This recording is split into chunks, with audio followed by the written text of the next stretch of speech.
आणखीन एक मुलगा की त्याचं नाव द्वेष होतं. द्वेष हे त्याचं नाव होतं.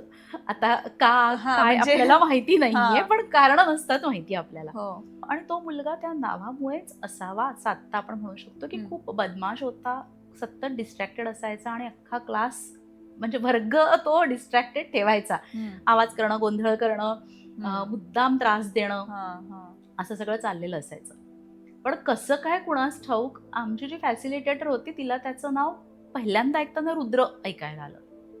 हां. आणि तिने जेव्हा असं मोठ्याने रुद्र म्हटलं, तेव्हा ऑब्व्हियस तिसरीतला का चौथीतला मुलगा होता, अख्ख्या वर्गाने जोरात ओरडून सांगितलं, की रुद्र नाही, त्याचं नाव अमुक अमुक आहे, द्वेष आहे. आणि तेव्हा तिच्या लक्षात आलं, की त्याचा चेहरा उतरलाय. अरे! हां. तर ती पटकन म्हणाली, की "असेल ना, पण मी रुद्र म्हणणार आहे. आवडेल ना रे तुला, चालेल ना तुला?" हां. आणि त्याचा चेहरा खुलला.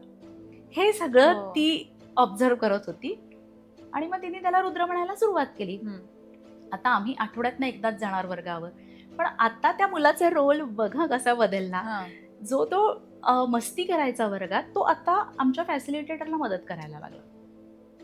की तिने म्हटलं, की "मला बरं नाही वाटत आहे आज, जरा वर्ग जरा शांत ठेवाल का? म्हणजे मग मला माझं बोलणं तुम्हाला ऐकू येईल." हां. तेव्हा यांनी सांगितलं, "मी करतो वर्ग शांत."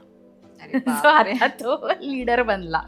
बघा एनर्जी तीच हो, आहे. हो, डायरेक्शन बदलली फक्त. हो. आत्तापर्यंत मस्ती करत होता, त्याची डायरेक्शन आता तुम्हाला मदत करण्याच्या याच्यात आला, भूमिकेत आला तो. हं. आणि हे फक्त तुमच्यापुरतं नाही, हे शिक्षकांपर्यंत पण पोहोचलं.